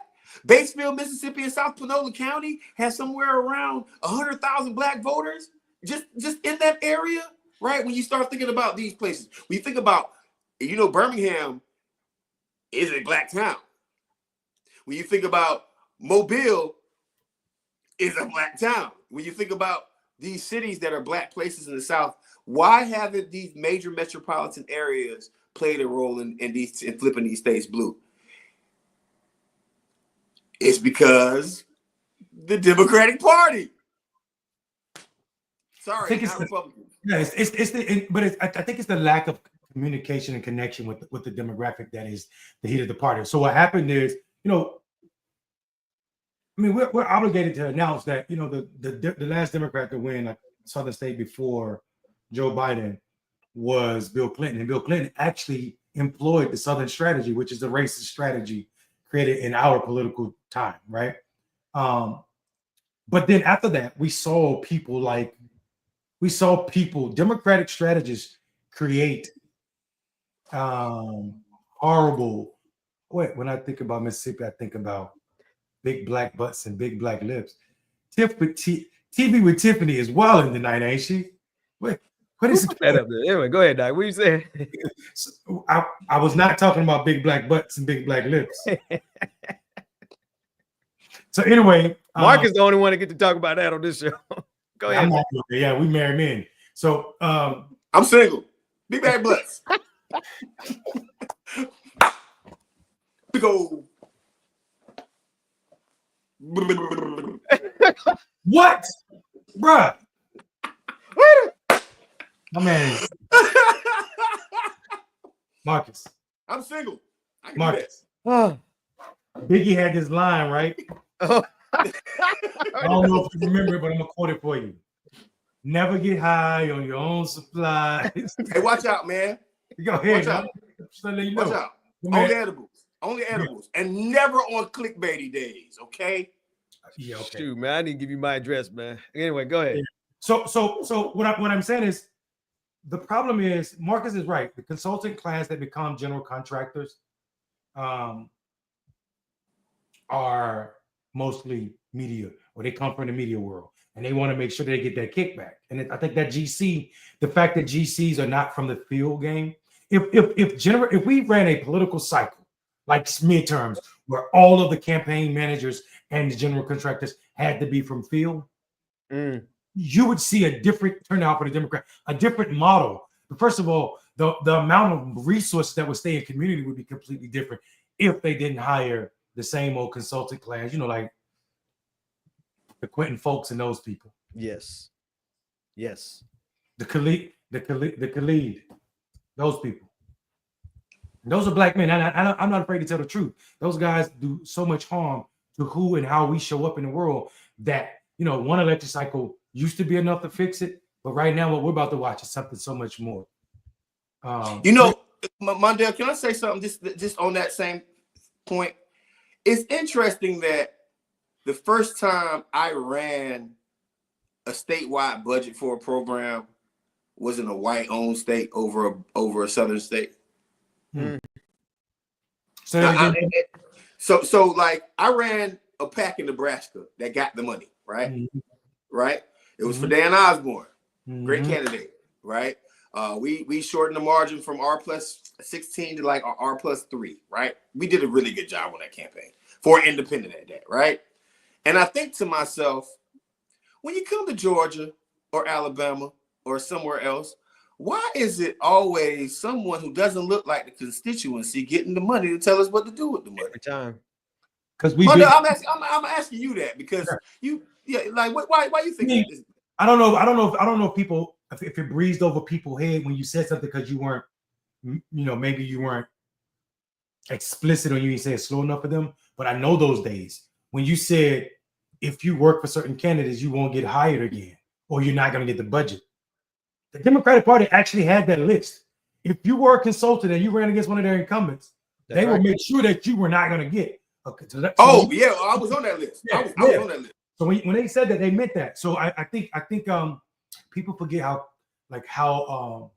we will point our finger at Republicans and Donald Trump for being nepotistic. Is that a word? It is now. But we show nepotism in a horrible way, in a way that it hurts our base. And I think that is the main problem. The lack of imagination of what can happen if we think different. And James Carville lie about it's the economy, stupid, has stuck around, even though we know it's not the economy, because as soon as Donald Trump won, two things happened. One, they said, well, I ain't doing that bad, white people. Then he said, oh, I can't change the prices of egg, and they might go up. It's never the economy. It's whiteness, stupid. And we should own that. That part. Yeah, I even think that like the viciousness of some of the Republican attacks aren't elevated within the black community with the money that we get the way that it should be. Education. They don't know how to do it. They don't know how to talk our language. Because if you think about it for a second, the last real program that I heard where a Republican attack on Democrats that got attacked back in black media and also just across the board media was when Stacey and the voting rights thing and the purging of the votes. I think that was the biggest statewide thing where people actually went and voted against the Republican Party for somebody, right? And it was advertised in the black community. But I think the same thing happened with Gillum too, the same year. Yeah, that's right. It was the same exact thing. But ever since then, it's like, so these Republicans haven't started screwing us over. Haven't stopped screwing us over yet, right? Like banning of black education, right? Banning of DEI initiatives, banning of funding for our schools. Like in the South, these Republicans are horrible. But it's almost like there's always a DC consultant that comes down here and tells us how we're supposed to talk about it, or if we can even have the money to talk about it, or if we can have a field program to take that talking point and go knock on doors with it and say, this is what these people are doing to you right now. Right. That's right. That's right, man. Listen, Marcus, man, look, Let me tell you something, man. When you own it, you be on it, brother. Because that's the, I mean, that is so obvious. My God. Pause. Jesus. I'm the only single man on this program. Oh. And everybody else even the men trying to flirt with me on the program. No homo. But even the guys trying to flirt with me. Did you just say no homo though? That's too far. Yeah. No. We stopped at pause. We stopped at pause. But listen, listen, what you said makes so much sense. It makes so much simple sense. It's almost like this. Let me come full circle. Why I think the I don't even care the language, but why Democrats need to be burned to the ground. The infrastructure needs to be preserved. Because what you just said is so fundamentally simple that the fact that they're not doing it goes beyond ignorance and malpractice. It's intentional, man. You can't tell me that they don't see the opportunities that they have right in front of them to take anything out of the headlines, anything out of the news that's like significant to the Black community and go door to door with the power, with a fraction of what they spend on television, for a fraction of what they spend on television, and not door to door. So to me, when I see that, it's like, oh, that's not malpractice. That's intentional. They don't want organized Black power. They don't want organized Black power. And the more we use people on the ground to go door to door in Black communities, that creates Black power, whether they want it to or not. Ben, that's what Ben. That's the last thing I want to say. Hold on 1 second, Mondale. Ben, that's what you just said. Go. Yeah, I'm sorry. Ben, what you just said is where my anger comes from. That's why I'm like, that's right. What you just said is where my anger comes from. Right. That's clickbaity. That's why we have clickbaity. Because that's where it came from. That energy is the reason we created it. Like, we were pissed. We weren't even we used to get on the show and never talk about Republicans. We just went in on Democrats. That's all we did. But here's what I want to say. Wait, Mondale, I'm gonna cut you off, but Marcus, finish your thought though. Or did you? It's just simple. Like, that's where my so when I was ready for a righteous. Okay, go ahead, Mondale. My bad. When I don't get on light skin more time. Go ahead. Thanks, Hey, listen, man. Your fuzzy camera and your fuzzy beard started to make you look blurry over there. Were you over there at 2K? This man said I'm in 2K. I'm dead. I'm dead right now. I am dead. This man. That boy over there in Panavision. Nah, man. I ain't Panorama Vision. I was working well into the evening, so don't do that, Marcus. But here's what I want to say to you guys.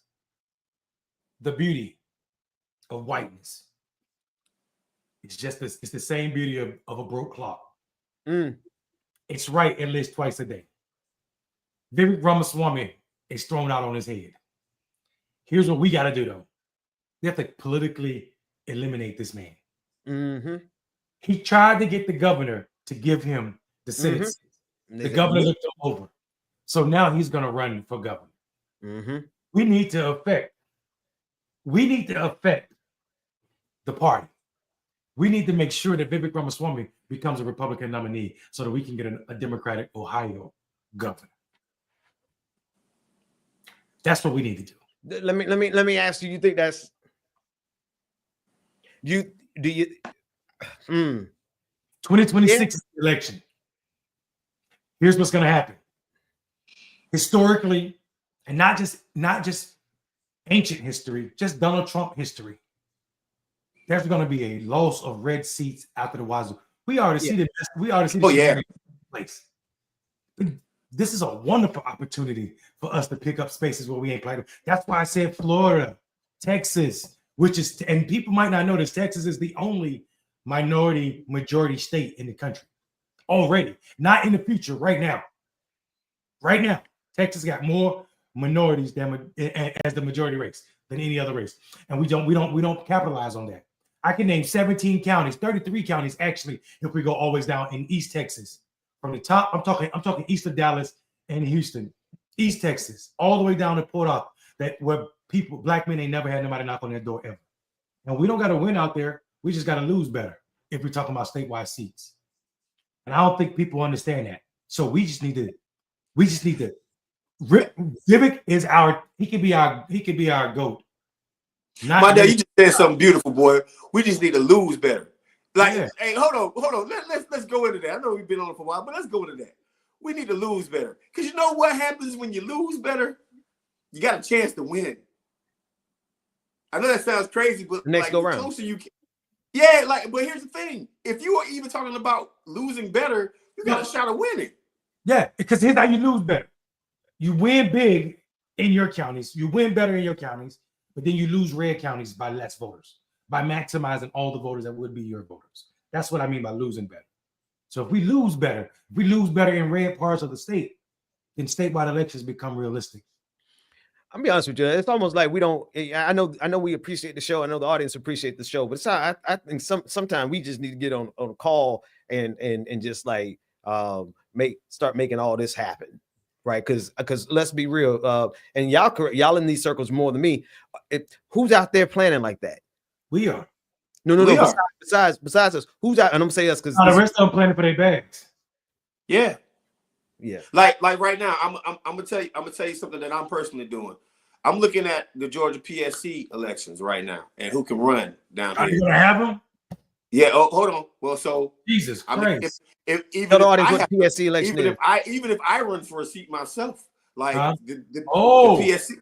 Wait, you say the you PSC election? Whoa. I'm thinking about it, right? I'm thinking about it. Like I'm gonna find somebody to run myself as where you at? You in District 3 or 5? Fulton County. I can run. Yeah. No, I'm trying to see which one because it's 3 seats and they might put 5. It's 3 seats. Two of them are this year and one of them are next year. But the reason why I say this, I talk about this, is because we have to have strong elections down ballot to strengthen the elections up ballot. So, folks, if y'all live in the South and y'all have a water board, statewide water board, run for it, man, because we got to get people to run first so we can get y'all the money, so we can get y'all the resources, so we can actually get y'all the victories. Like I have a PAC. This guy over here has a couple of PACs. We got motion. Like that's and we can actually talk to people about getting you funded for your election or even helping you out directly ourselves. But you got to be able to do it. You got to be willing to do it. I know Mondale's down. He supported my campaigns, and I've supported some of his stuff also. So right here. Like if you want to do it, do it. Yes. Give us our marching orders. Yes, we own it. We're gonna start. We should start doing. Ooh, you know we should do a DFA that's gone because we don't do it anymore. I used to run this. This is when I introduced Stacey to the political world, to the ethos, the progressive ethos. When Stacey was running for mayor the first time, I'm sorry, not mayor, governor, we were the first people to endorse her. And nobody knew who she was nationally. People in the political ethos. Tell the whole story, Mondale. Tell the whole story, Mondale. That is the whole story. Tell the whole story, Mondale. That is the whole story. We're gonna be fighting. We're gonna be fighting. Tell me the whole story. You talking about you on that campaign? Hey, Mondale, man, y'all coming down? Yeah, of course, bro. We coming down. I got you. No. I'm Marcus. I'm talking about even before she announced, before she had her team. So okay. If you go back and look at the date, I'm talking even before she announced, even before she had a team. Mondale, you were with them before we got. Yes, I was. All you gotta do is were not. Listen, brother. Listen, I'm gonna help you. Mondale, you were not with them. You got on during the camp. I remember that. Marcus, you at that point don't matter at this point though, right? It don't matter. No, it actually does. You did do what you said you did. Go ahead. I always do what I said I'm gonna do. That's the thing. So listen. Mondale be capping sometimes. Y'all don't know that, America. I don't even wear hats. So that's a double entendre. Wait a minute. Yeah, think about that. It's a double entendre, dog. No, that was a dad joke. That's what that was. No, you know what I'm saying? It's a double entendre, dog. Go ahead. Finish the thought. We were on some strategy stuff. Go ahead, man. But seriously, go back because this exists still. The lighting is bad, but Stacey, I did a training and brought Stacey on. We were going to announce that night that she was going to run for governor, but her campaign manager was like, no, save the endorsement, save it. We're going to do it on this day.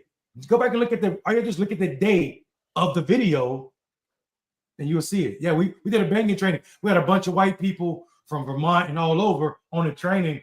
And I think that was the first time DFA had ever had 2 black trainers on the same call, Stacy and all I'm saying is, I said all that to say that we could create free trainings right on our platform already existing for our people. People don't need to be paying for organizing training. You understand what I'm saying? We don't need to be, people don't need to be trained. I either wrote the training or help write the training and give the training what people are using. I don't care if you go to the black candidate school, they use DFA training model. I help write that training model. So, you know, if you're getting training from somewhere and it's progressive political organizing, my fingerprints all over, even if you don't see the oil. I do the story itself for free. For free. Yourself, that's a good start. Yeah, I will absolutely do the story itself for free, and also I'll do a fundraising training, call time training. A call time training would be so basic. Man, like, I remember I was thinking about not the corporate call time training that you do with a fundraiser, but the ghetto call time training, how to take out your cell phone and make some money off of it for your campaign. Very simple thing to do that we don't do enough. Well, gentlemen, I think we've come full circle. We've had our ebbs, we've had our flows, we've had our ups and our downs, but we've landed the plane successfully here. Any last thoughts from anybody?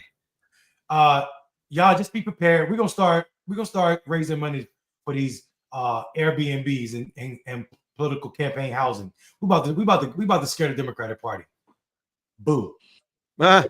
Agreed. Marcus. Hey man, great show. Great show. I love y'all, brothers. Hey, stay on real quick afterward. I know both of y'all got something to do. Stay on afterward. And if you're single and you want to rock with your boy, this guy's wild. Marcus, you're not picking up Tang Tang on the plane. Sit down. You ain't picking up Tang Tang on the plane. Tang Tang on the plane. Hey, no, y'all boys, please sit around though. For real. Just 1 second. Yeah, no, we will most certainly. And I want to close out by saying, Mundell, I love you, black man. Marcus, I love you, black man. We'll see everybody next week.